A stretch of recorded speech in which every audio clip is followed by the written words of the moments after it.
j'espère qu'on finit cette fois la série mariage. On était arrivé, on a vu les Kiddushin, on a vu après la Ktuba, maintenant on arrive au dernier acte. Après qu'on a eu la Ktuba, on arrive à ce qui s'appelle les Nisuin. Ça c'est le mariage proprement dit.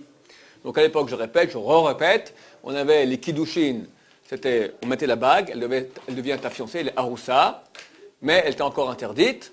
Elle repart 6 mois, 1 an chez son père, et quand elle revient, là, on la met sous la choupa, sous le dénuptial, et on fait les 7 brachot de Nisuin, qu'on va étudier maintenant, et elle devient ta femme, c'est le mariage. Et là, on fait la fête, etc. Et les 7 jours de festin, les Sheva brachot, on fait 7 brachot à la fin de chaque repas s'il y a 10 personnes. Ça, c'est donc les Nisuin. Alors, comment ça se passe? C'est très simple. Un rave va prendre un verre de vin. On peut prendre le même verre de vin qu'il y avait pour les Kiddushin. On remet un peu de nouveau vin dessus, parce qu'on a bu. On appelle ça réparer le verre de vin, mettre un peu de... Chaque fois que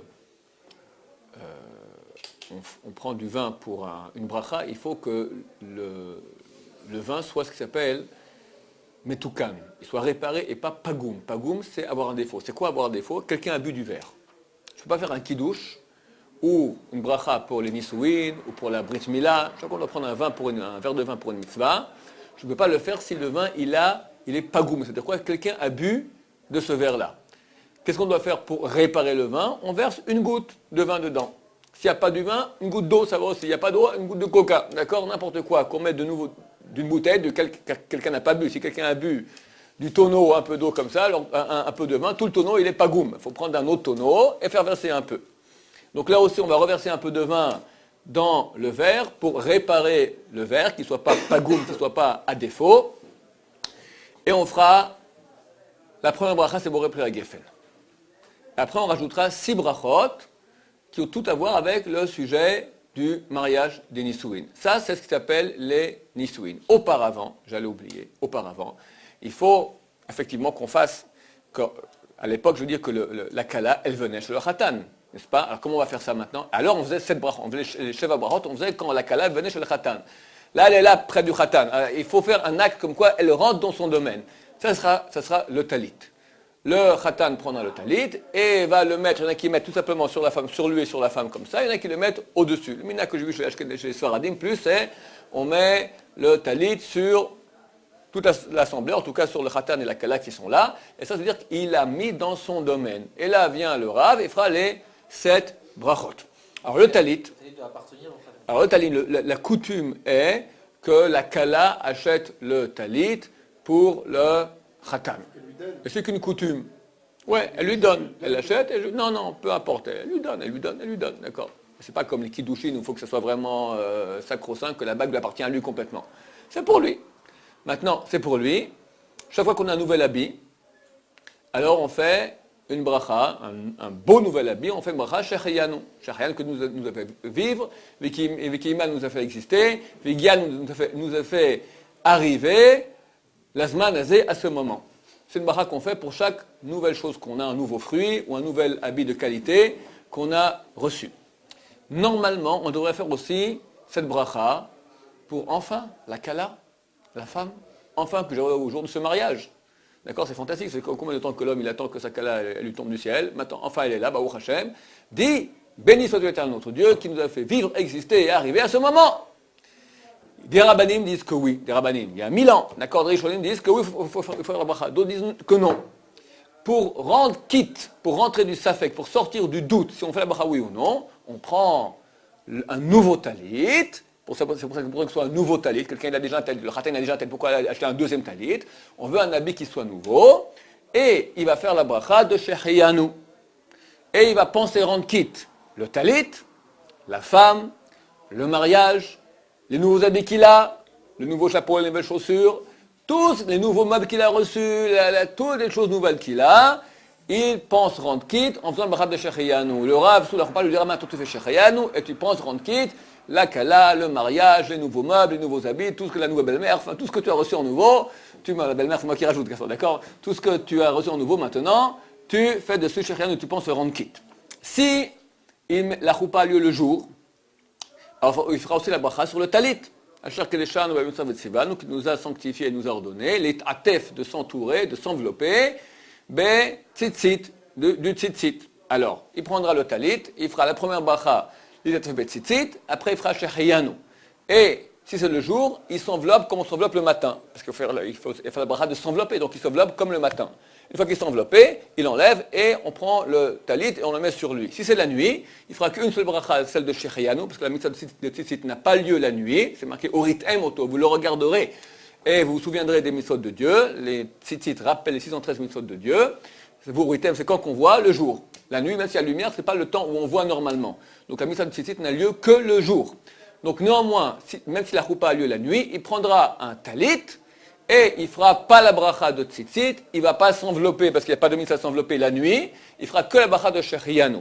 Et il va le poser sur la tête parce qu'il faut qu'il profite un peu de l'habit, il le pose sur la tête, il commence un peu à s'envelopper, dès qu'il a, en minimum il a mis déjà sur lui, qu'on peut dire il a déjà profité de l'habit, hop, on attrape les petits bouts et on étend le talit sur sa tête. Il y a une rumeur qui circule, je ne l'ai pas vue écrite. Est-ce qu'elle est vraie, oui ou non, je ne sais pas. Mais une rumeur néanmoins qui dit que les gens qui ne sont pas mariés, c'est bien d'aller soulever le talit. On demandera aux gens pas mariés de ne pas être fatigués ce jour-là, parce que très souvent, au bout d'un moment, ils commencent à fatiguer, et puis alors le khatan, la kalbour, rabanim, ils ont le talit qui leur tombe dessus, c'est très agréable. D'accord? Donc, bien soulever haut le talit. Maintenant, lorsque on soulève le talit, le minhag des Sfaradim, c'est de dire un verset de la Torah, une bracha. On va bénir le khatan et la kala. Comme à l'instar de Dieu, qui lorsqu'il a créé Adam et Ève, c'est marqué « Vayevarech otam » et les a bénis. Omer Laïm leur a dit « Pour vous, multipliez-vous ». Donc il a créé l'homme et la femme, et là c'est marqué dans Bereshit et dans la Genèse « Vayevarech otam ». Dieu les a bénis. Nous aussi maintenant on bénit khatan et kala. Qu'est-ce qu'on bénit? On fait la bracha qu'a fait Yitzhak à son fils Yaakov. Yaakov rentre, Yitzhak est aveugle, il croit que c'est Esav, il le bénit la grande bracha que Yaakov a pris, d'accord, à Esav, elle est revenue de droit, qui lui a pris Viten lecha Elohim mital shamayim ou mishmana haaretz verov dagan vetirosh. Et Dieu te donnera mital de la rosée du ciel, tous les cadeaux qu'il y a spirituels du ciel. Ou mishmana haaretz, c'est des huiles de la terre, des bonnes huiles, toutes les choses qui sont grasses, qui sont bonnes. Grâce, c'est-à-dire qu'il y a une abondance de la terre. Verov dagan vetirosh, une multitude de dagan de blé et tirosh de vin. Bel bracha. On bénit comme ça, donc on soulève, on dit comme ça, la coutume est, quand on soulève le talit au-dessus de khatan la kala, de dire ce verset. Le rabbin. Le rabbin, c'est lui qui dit ça, les gens aussi autour. Maintenant, on va passer aux 7 brachot. Le mieux, c'est qu'il y ait un seul rabbin qui fasse ces 7 brachot. Mais, si ça crée des problèmes de politique, et ça crée des problèmes politiques, parce qu'il faut honorer le rabbin, tel est le rabbin de la Kala, le rabbin du khatan, le rabbin de l'ongle du khatan, d'accord, etc. Donc, il est autorisé de mettre plusieurs rabbins, on peut mettre les 7. Il y a une coutume, qui est fausse, je vais bien vérifier, de faire que les 2 premières brachot, c'est un rabbin qui fait, après il en reste 5. Mais on dit que les 2, c'est bien que ce soit un qui les fasse. C'est faux. C'est archi faux. C'est faux. Là, la race est complètement faux. Donc, on peut honorer 7 rabbins, simplement. Vu que ce sont des brachot qui doivent aller l'une après l'autre. Il y en a quelques-unes qui ne commencent pas par le mot baruch. Sostasis, Samer Tessamar. Donc, le baruch, chaque brachot doit commencer par baruch. On compte sur le baruch d'avant. Comme le matin, par exemple, on dit baruch ata Hashem kol melech asher yatzar et Adam. Après, qu'est-ce qu'on dit? Elokai neshama shantat bi. C'est une deuxième bracha qui commence pas par baruch. Elokai neshama. Le baruch, et on dit que le Elokai revient sur le premier baruch, la première bracha. On dit le birkot de Kriyat Shema. On a 3 brachot le matin de Kriyat Shema. Baruch ata Hashem kol melech olam yotzer or uvrei choshech. Baruch ata Hashem yotzer hameorot. Après on commence Ahavat Olam. C'est une deuxième bracha qui finit par Baruch ata Hashem. Ohevet amo Israël. Ahavat Olam, elle commence pas par Baruch.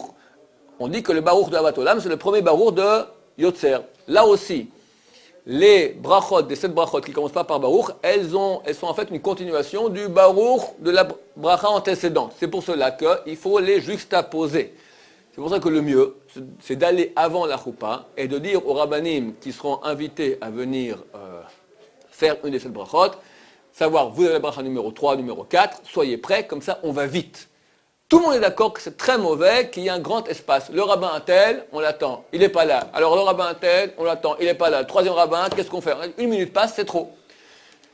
En cas où Bediavad, a posteriori, on a dû attendre, ça fait rien. Dans tous les cas, si même il y a eu beaucoup de temps entre les brachot, tant que le Khatan et la Kala n'ont pas parlé, au milieu, c'est valable.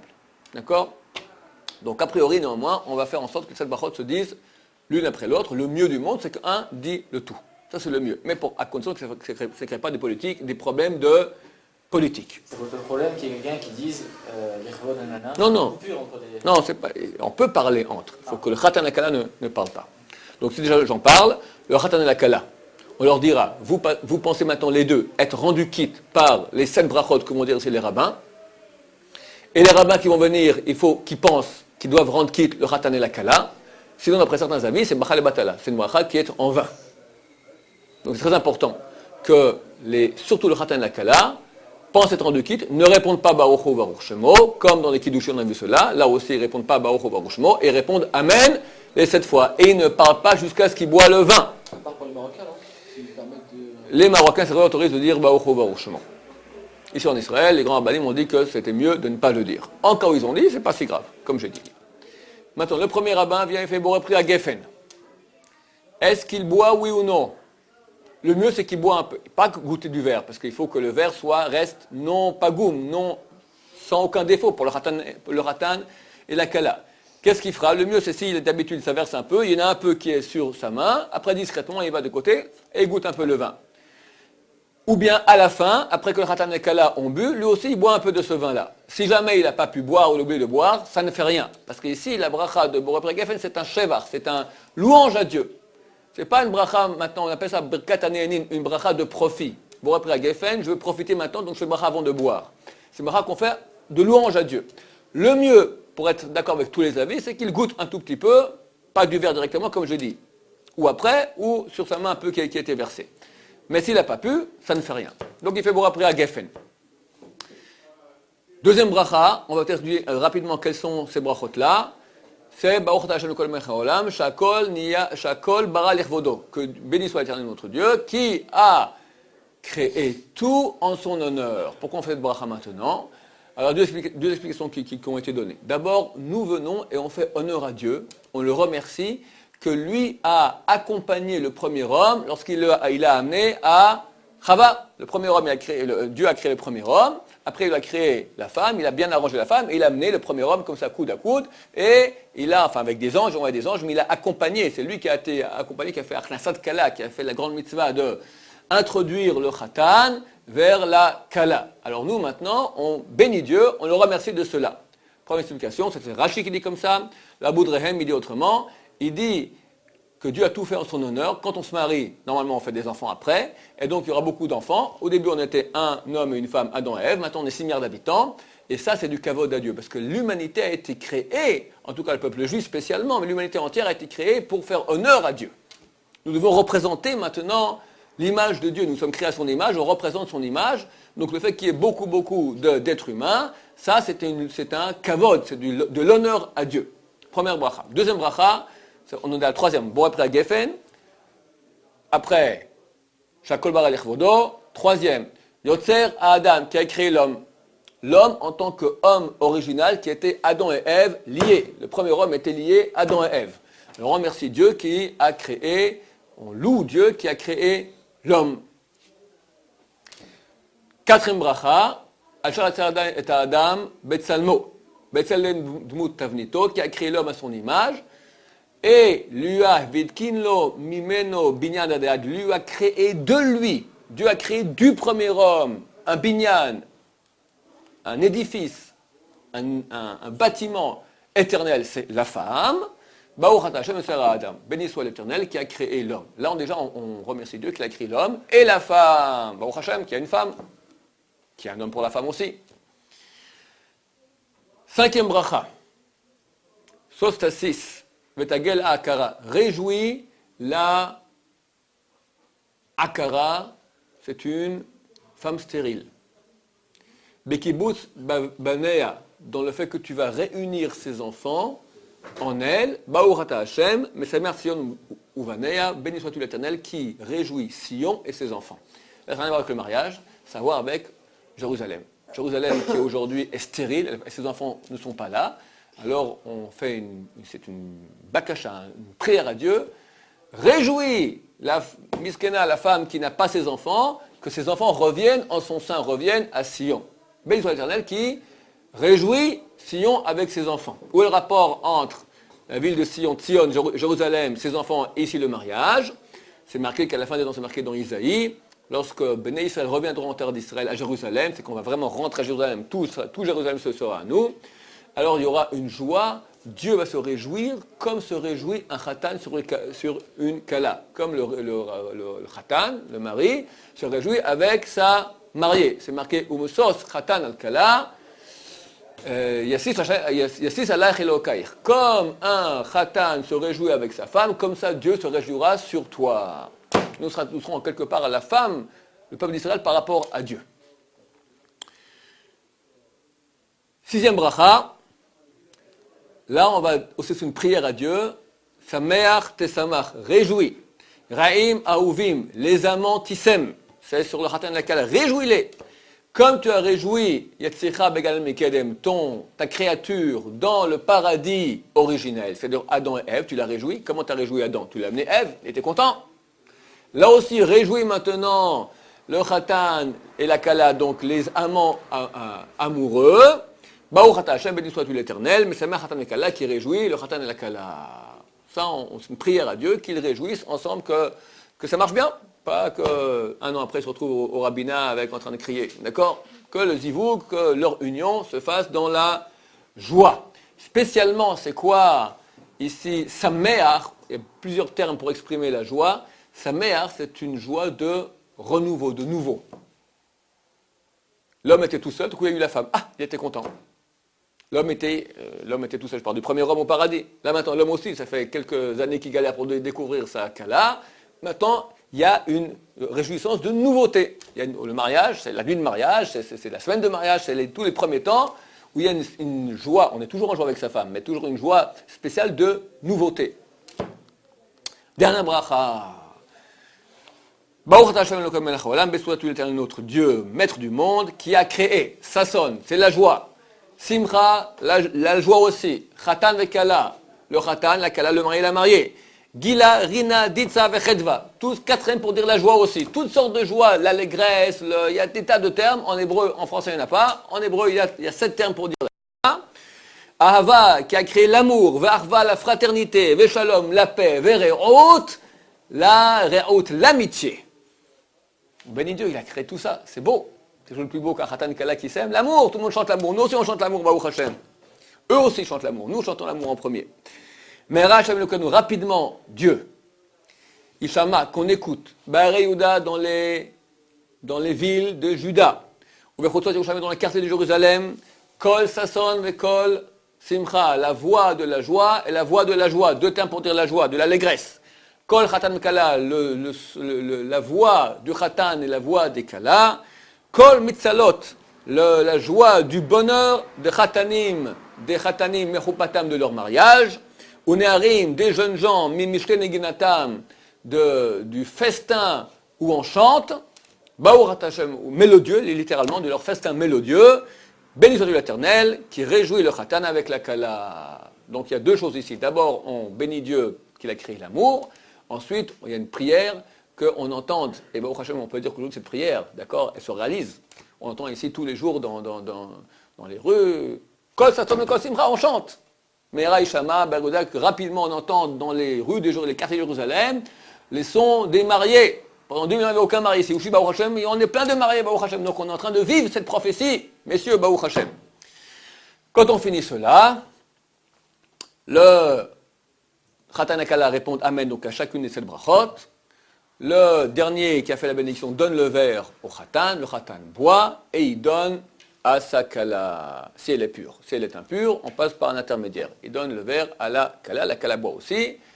Et là, on a fini les nisouin. Attention, prendre des rabbins qui savent penser qu'on doit rendre quitte le khatan et la kala. Attention, ne pas prendre des gens qui balbutient. On honore le grand-père, qui sait qu'il faut rendre quitte, mais et la bracha, elle est passée à côté. D'accord? Il faut parler clairement. Attention, a priori, c'est mieux. Certains avis disent que ça ne va plus du tout si on ne fait pas comme ça, mais d'autres disent que ça va quand même. Est-ce que c'est valable d'entendre des brachas par le micro? Il y en a qui disent que oui, il y en a qui disent que non. De toute façon, Le mieux, par la voix et par le micro. alors le mieux, c'est que ceux qui parlent, il est suffisamment fort pour que sans le micro, le Khatan et la Kala auraient pu entendre. Je me pose la question, que ça suffit d'après cet avis-là, est-ce qu'il faut qu'ils entendent vraiment aussi la voix de celui qui fait la bracha? C'est pas clair. En tout cas, a priori, c'est mieux. Bediavad, a posteriori, même si par la voix basse on entend par le micro, ça sera valable aussi. C'est délicat, savoir si les rabbinim connaissent ou pas. Ça, je l'ai... Bon, alors il faudra souffler au rabbin de dire un peu plus fort, qu'ils viennent Non, proches. pour la kavana. Ah, non, ça ils savent, les rabbinim savent. Les rabbinim, ils savent qu'ils doivent penser Non, rendre c'est pas quitte. quelqu'un qui a... Mais l'oncle, le grand-père, le machin, ça va absolument la peine de leur dire. Vous pensez rendre quitte, absolument. Sinon, c'est brachal batala pour les deux. Il manque, maintenant, en cas où il manque une des brachot, elle a mal été dite, ça fait rien. Le mariage a lieu. C'est une bénédiction. Bon, alors une bénédiction, au moins, c'est pas si grave. En cas où, par exemple, ça arrive aussi, on s'inverse dans les bénédictions. C'est très souvent dans cette brachot, c'est très souvent que, hop, on s'est trompé dans l'ordre, ça ne change rien du tout. A posteriori, c'est valable aussi. Si le khatan et la kala ne pensent pas se faire acquitter, d'après certains avis, alors les brachot sont des brachot en vain. Brachal et batala. Donc il est nécessaire que le khatan et la kala pensent cela, et il est nécessaire que le rabbin leur rappelle. Moi, je dis toujours, maintenant, vous pensez être rendu quitte, vous ne répondez pas Baruch Hu Baruch Shmo, vous répondez Amen, et vous ne parlez pas jusqu'à vous buvez. Ok. Qu'est-ce qu'on n'a pas dit? Le khaten, il doit avoir le robe du course. Non. On doit boire, il suffit de boire un tout petit peu. Pas besoin de boire rien que pour Kiddush et la Brit Mila, que Kiddush et Havdalah, il faut boire 44 millilitres, un rov révite, un rov la quantité qui s'appelle révite dans le Talmud. Une dernière chose aussi, la dernière bracha, minag, une belle coutume juive, que tout le monde chante kol, sasson, vekol, etc. D'accord, il y a les mélodies marocaines, mélodies ashkénazes, mélodies bédouines, d'accord, il y a toutes sortes de mélodies. Le problème est, il faut que la personne qui fait la bracha se taise pendant ce temps, ou dit avec tout le monde, mais une fois que tout le monde a terminé, il répète.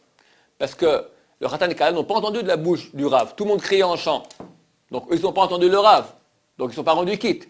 Donc il faut que le Rav attende, ou il répète 2 fois, avec tout le monde une fois en chantant, après il répète une deuxième fois, ou il se tait pendant que tout le monde chante, et il répète. Il est nécessaire que le Khatan et la Kala ait entendu chacun des mots des Sheva Brachot, des 7 bénédictions. Il est nécessaire, on l'a déjà dit, mais je répète ici, il faut qu'il y ait 10 personnes avec le khatan inclus, les rabbanim inclus, il faut qu'il y ait 10 personnes présentes. 10 hommes, kasher, juifs, kasher. C'est droits kasher qui sont Shomer Shabbat. Sinon, le mariage n'a pas lieu. C'est pas valable. En tout cas, on ne peut pas faire les 7 brachot. Ben Ishraï dit, on peut faire la première et la dernière bracha. Bon, après Geffen et Asher Bara. C'est-à-dire qu'ils ne sont pas mariés. Ils sont mariés, mais il leur manque les Sheva Brachot. Je dis, les bénédictions ne mettent pas en cause si oui ou non il y a mariage. Il y a mariage, ils ont été maintenant sous la choupa, on l'a mis ensemble, on a fait les 2 brachot, Boré Geffen, Asher Bara, ça va. On aurait dû faire 7 normalement. Il n'y avait pas 10 personnes, on n'a fait que la première et la dernière, ils sont mariés. Néanmoins, dès qu'ils trouveront 10 personnes, on réduit les 10 personnes de nouveau et on fait les 7 brachot de A à Z. Comme ça écrit le Ben Ishraï. Pourquoi est-ce qu'on ne fait pas celle qui manque seulement? J'ignore. Lui dit qu'il faudra faire tout de A à Z. Et même longtemps après le mariage. Longtemps après le mariage. C'est-à-dire que n'importe quand on peut se rattraper et décès le rattraper. Oui. Si les témoins ne sont pas chez moi à Shabbat, parce que le mariage est chal, quand même. Non, on a déjà expliqué ça, que ça n'a aucune valeur. Il faut que les témoins soient cachers. Non, c'est pas cacher. C'est un gros problème pour tous les gens qui sont mariés en France. Oui. Quoi, ça veut dire que si ça se trouve, il y a beaucoup de parents qui ne sont pas mariés aujourd'hui. Oui. Forcément, Ah, mais c'est très grave. C'est pas Shomer Shabbat. Pardon? C'est très grave. S'il y a plein de gens qui sont mal mariés, enfin qui sont pas mariés, quoi, il n'y a pas de mal. Des fois c'est grave, des fois c'est pas grave. Mais qu'est-ce qu'ils doivent Quand la femme, elle va après tromper son mari, elle est tombée enceinte du garde du garde, comment on appelle ça, le maître nageur de la piscine, d'accord, qui fait des muscles toute la journée, d'accord. L'enfant, c'est un mamzer. Il y a un bouge aussi à la yeshiva, comme on a des cas, et il me dit, voilà, j'ai un mamzer, je suis mamzer, je ne peux pas me marier. Un mamzer ne peut pas se marier avec un ou une juive. Impossible. Rien qu'avec une convertie. Ou un converti. Pour une mamzeret. Alors, un mamzer, c'est quelqu'un qui est né d'une union illicite, adultère. Ni lui, ni ses enfants ne peuvent pas se marier jusqu'à ad aeternam. D'accord, avec un juif normal. C'est un cas très difficile. Qu'est-ce qu'on fait pour essayer de l'autoriser? On va fafouiller maintenant la Ketouba, et on voit qui étaient les témoins du mariage. On voit qu'il était un type non cachère. Il se rasait par exemple à la lame. Non cachage pour ça. Il passe tout complètement. Incroyable. C'est-à-dire qu'il y a... Le mamzer peut faire un festin qu'il n'est pas mamzer, parce que sa mère n'a jamais été mariée. Ça veut dire que les enfants qu'ils ont eu aussi. Ça c'est pchita, j'ai dit. J'ai expliqué que pour être témoin valable, il faut avoir transgressé aucun interdit de la Torah avec un acte. Manger du porc, se raser à la lame. Maintenant, ça, on n'est pas sous le déoraita de la Torah. Si c'est un interdit des Rabbanan, on n'est pas sous le dérabanan. Mais est-ce que vous vous rendez compte que la moitié... À moins qu'il ait fait tchouva. C'est vrai que nous disons d'habitude au Eidim, la herbe tchouva, fait tchouva. D'accord. Combien, moi je connais de mariage, les témoins c'était des bananes. D'accord. Alors va maintenant. Ils sont pas mariés, ça veut dire. Ils sont pas mariés. Ils n'ont pas le droit d'avoir de relations, c'est interdit, les enfants qu'ils ont, Non. Les enfants sont cachers. D'accord, mais ils sont pas... Ils ont Mariés. pas fait leur mariage. Ils sont pas mariés. Ça veut dire qu'à chaque fois, Parce il que faut une carrette. chaque fois... Non. Bah oui, À chaque fois qu'ils se touchent, il faut Non, qu'ils sont pas mariés. non. Il a le droit de toucher que sa femme. Non. Cette femme n'est pas nida, il n'y a pas de carrette. C'est un lave de oraita. à chaque fois ils ont fait un lave, quoi. C'est une bilad znout, on appelle ça. Moi, je veux dire, ils font pareil que si nous, on allait... Incroyable, ça. Non, parce que la fille avec qui tu vas, elle est nida, donc c'est carrette. La femme, là, elle n'est pas nida. Pourquoi ça s'appelle Nida Et Oui. qu'est-ce qu'on fait C'est bien. Tout ça. Hein? On dit pas On fait des cours sur Internet, et les gens vont dire... remariez-vous. Ouais. Qu'est-ce qu'ils doivent faire? Ils doivent aller voir des rabbins et... Prendre 2 témoins, et dire devant 2 témoins, arrête, Israël, lui mettre la bague, et Mazal Tov. C'est terminé, voilà, quoi. Shabbat et machin. Non, mais c'est incroyable. C'est incroyable. Ok. Après cela, messieurs, qu'est-ce qui se passe? C'est marqué dans le Télim 137. Imeshkachach Yerushalayim, si je t'oublie, Jérusalem. Tishkar Yemini, que j'oublie ma droite. Tidbak Shonei Lehiki, que soit collée ma langue à mon palais. Imo Ezkerech, ici, je ne te rappelle pas. Rappelez avec la langue, pour que la langue elle est collée au palais. Imlo Aale, si je ne monte pas Yerushalayim, Jérusalem, al Rosh Simchati, au sommet, à la tête de ma joie. C'est quoi la tête de ta joie, ta plus grande joie de ta vie? Le mariage. Au mariage même, au moment de notre plus grand bonheur de notre vie, on se rappelle que Jérusalem est encore détruite, que nous sommes encore en exil et qu'on souffre. Pour baisser un peu la joie, il faut être en joie le jour du mariage, mais baisser un peu, parce qu'il ne faut pas qu'on ait une joie complète, on est encore en exil et on souffre, il y a la Shoah, il y a l'Inquisition, il y a tous les persécuteurs du peuple d'Israël, et il n'en manque pas hélas. On n'oublie pas cela le jour du mariage aussi, tout cela vient à cause de nos péchés, qu'on doit faire tchouva et se rappeler et se rapprocher de Dieu. Alors pour minimiser un peu notre joie, on va casser un ustensile. La coutume est qu'on casse un verre.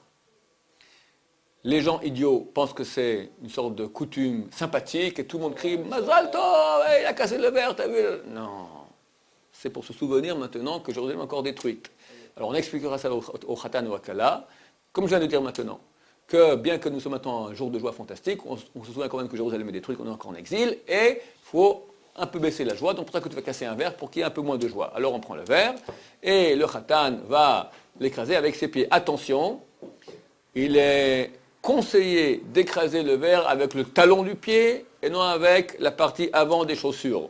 Pas parce qu'il va rater, parce que comme il a raté, c'est un mauvais signe, c'est des bêtises, parce que des fois il réussit du premier coup, mais un morceau de verre traverse la chaussure du mocassin, et le pauvre il est blessé tout le jour de son mariage. Avec le talon, normalement, c'est bon, il n'y aura pas de risque. D'accord? Et prendre un verre Normal, pas un verre en blindé. D'accord, en verre blindé. C'est-à-dire que les gens qui écrivent Mazel Tov lorsqu'on casse le verre, parce qu'en fait, j'ai remarqué que la majorité des gens croient qu'au moment où on casse le verre, c'est ils sont mariés. Ouais, Non, c'est tout. ça n'a rien à voir. Non, C'est ils cassent le verre, c'est ils Tout le monde croit sont ça. mariés. Alors, ils si sont on, passés- si on dit, comme je l'ai dit auparavant, qu'on fait ça pour se souvenir de la destruction du temple, alors le fait qu'il casse, c'est clair. Après, le mariage est fini.